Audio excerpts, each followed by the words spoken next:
Welcome to Solving Exponential Equations. So here we're told what value or values of x make the statement 3 to the power of 2x plus 3 is equal to 27 a true statement. So notice that if I examine this equation, I can try to kind of hunt and peck for a value or values of x that make the left side of this equation equal to the right side, because that's when the statement is true.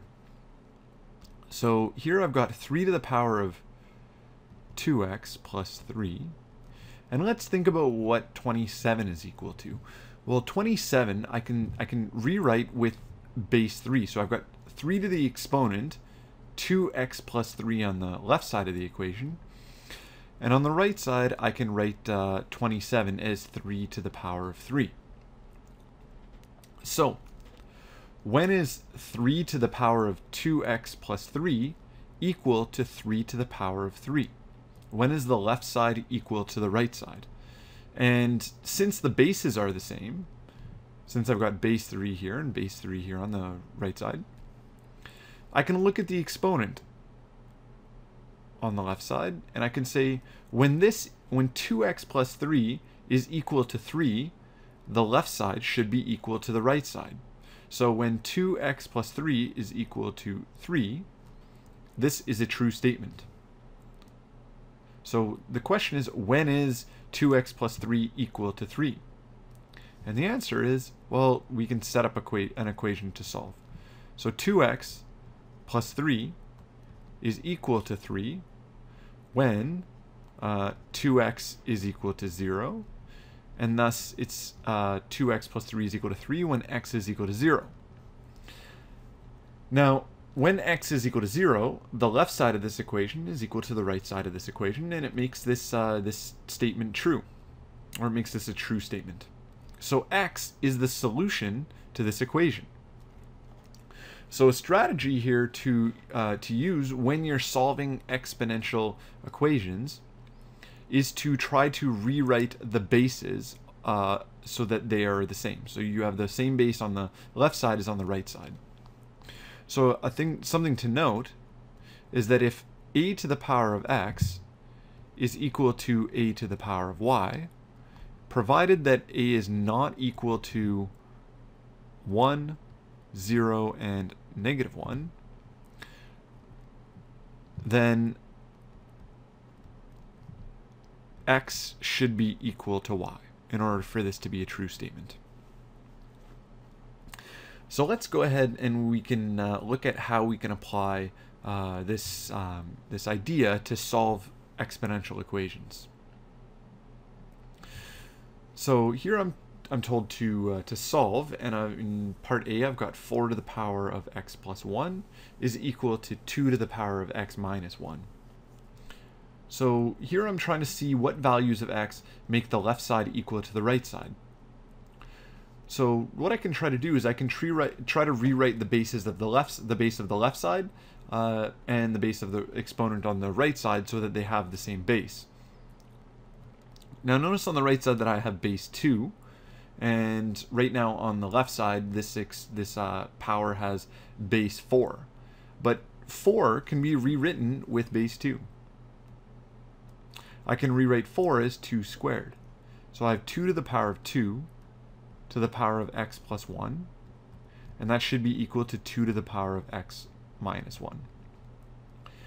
Now, when I'm raising a power to a power, I multiply the exponents. So to get rid of the brackets here, I can multiply 2 times x plus 1 in the exponent. And on the left side, I would have 2 to the power of 2 times x plus 1, which is 2x plus 2. And on the right side, I just have 2 to the power of x minus 1. Now, to make the left side of this equation equal to the right side, right now the bases are the same of these exponents. So that means that the exponents should have to be the same. And the exponents are the same when 2x plus 2 is equal to x minus 1. We can solve this equation. I can subtract x from both sides of the equation, and I get x on the left side of the equation. I can subtract 2 from both sides of the equation, and you get that x is equal to negative 3. And if you do a left side right side check, you'll find that when x is negative 3, that satisfies the left side right side check. So in the next question, we have 9 to the power of 3x plus 1 is equal to 27 to the power of x. Now here notice that 9 can be rewritten as base 3. 9 is equal to 3 squared. So I have 3 squared to the power of 3x plus 1. And 27 can be rewritten as 3 to the power of 3. So now I can go ahead and simplify using the exponent laws. On the left side, I have 3 to the power of 6x plus 2. And I get 6x plus 2 because I multiply 3x plus 1 by 2. And here you have to use the distributive property. So you have to multiply 3x times 2, which is 6x. And you have to multiply positive 1 by 2, which is 2. On the right side of the equation, we have 3 to the power of 3x. Whoops, 3 to the power of 3x. I can solve this equation now by equating the exponents. So 6x plus 2 should be equal to 3x to make this the left side equal to the right side. So I have that 6x plus 2 has to be equal to 3x in order for the left side to be equal to the right side. I can subtract 3x from both sides of the equation and subtract 2 from both sides of the equation. And I get that 3x is equal to negative 2. And so x should be equal to minus 2/3. This next question is a little bit trickier. Here we have that in C we have that 3 to the power of x plus 2 minus 3 to the power of x is equal to 216. And these are two different terms here. So 3 to the power of x plus 2 and negative 3 to the power of x are two different terms because they're separated through subtraction.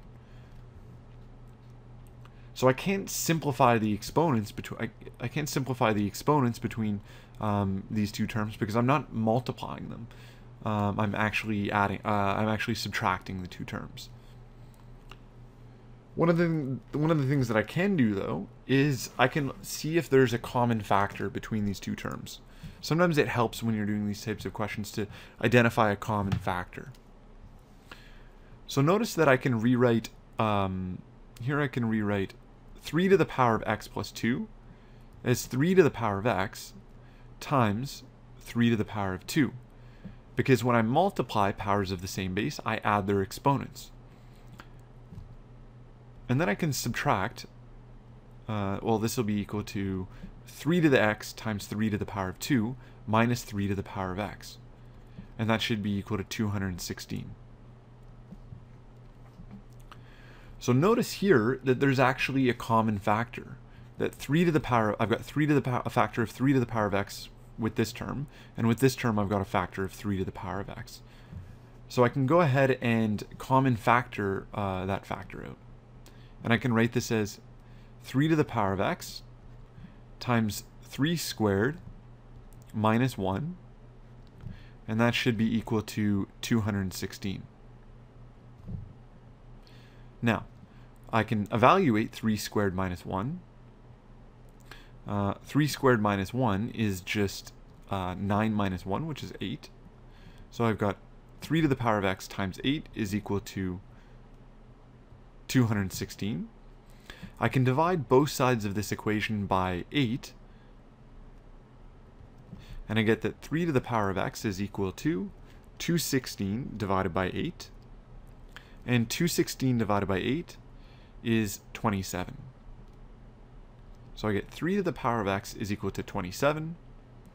I can rewrite 27 with base 3, because 27 is just 3 to the power of 3. And thus, x should be equivalent to 3. In the next video, we'll look at a couple more exponential equations that are a little bit more involved to solve.